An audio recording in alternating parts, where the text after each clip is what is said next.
Islamic militants stormed an upscale Nairobi shopping mall in Kenya, and the fight is actually still going on right now. It's in its second or third day. There are 68 people that are confirmed dead, including the nephew and nephew's fiance of the Kenyan president, Uhuru Kenyatta. 2 French citizens have been killed. A Canadian diplomat who's 29 years old has been killed. At least 3 people from Britain are dead. About 175 people are injured on top of that. So what happened is these militants came into the mall, immediately threw grenades, and then started opening fire. Al-Shabaab is responsible for the attack. They've claimed responsibility for it on Twitter. They were live tweeting their attack. Since it happened, of course, Twitter has suspended their account. They are a jihadist group from Somalia, and their motivation is twofold. Number one, it's Islamic extremism. I mean, just basically jihad, right? They're trying to take over and set up a, caliphate, trying to set up a Sharia system.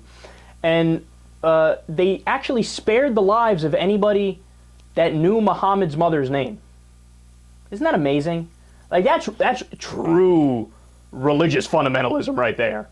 When you're like, I am going to go in and indiscriminately murder, except the only people I will spare is if they know Muhammad's mother's name, because that means that they're Muslim, so they're by default a good person, of course, because that's how it works. The world is that simple.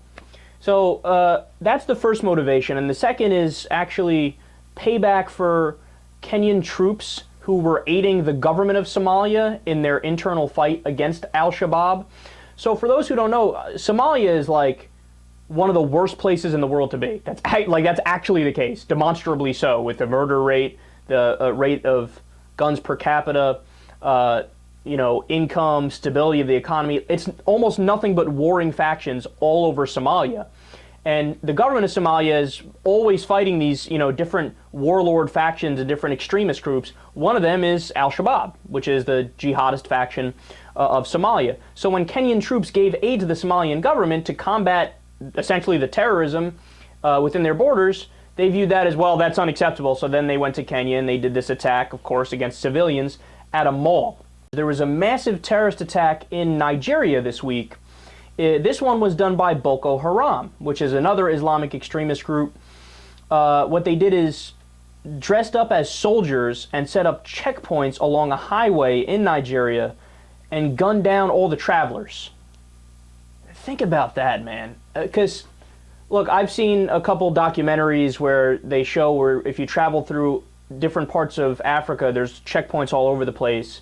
And, there's a lot of corruption involved where you have to bribe people to continue to go. And this is one area where they just pretended to be soldiers, and then they would just gun people down.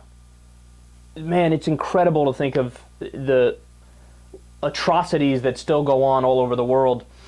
And they also burned down scores of homes and buildings. Did I tell you the death toll yet? At least 142 dead. Unbelievable. And the 2 main motivations for this attack, number one, the same as with Al-Shabaab, jihad. I mean, Boko Haram is a militant Islamic extremist group. They want to set up a system that's based off Islam.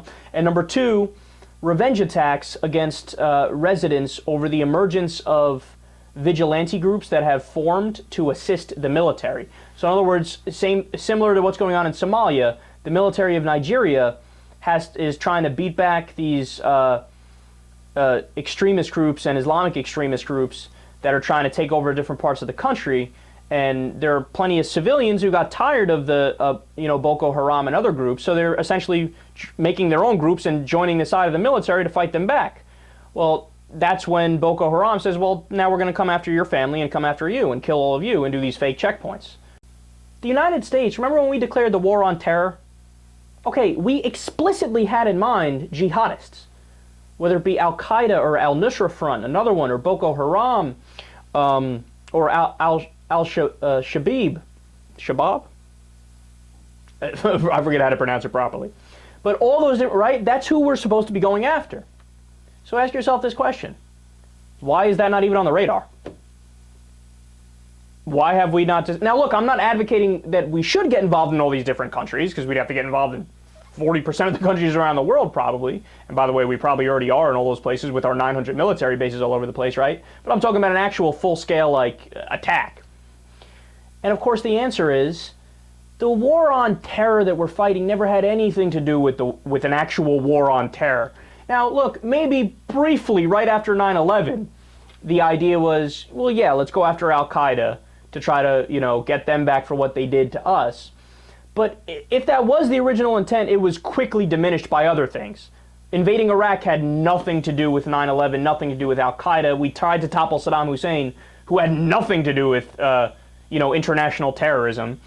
All the other places, Afghanistan, you realize there's between 50 and 100 Al-Qaeda in Afghanistan, and we're still there?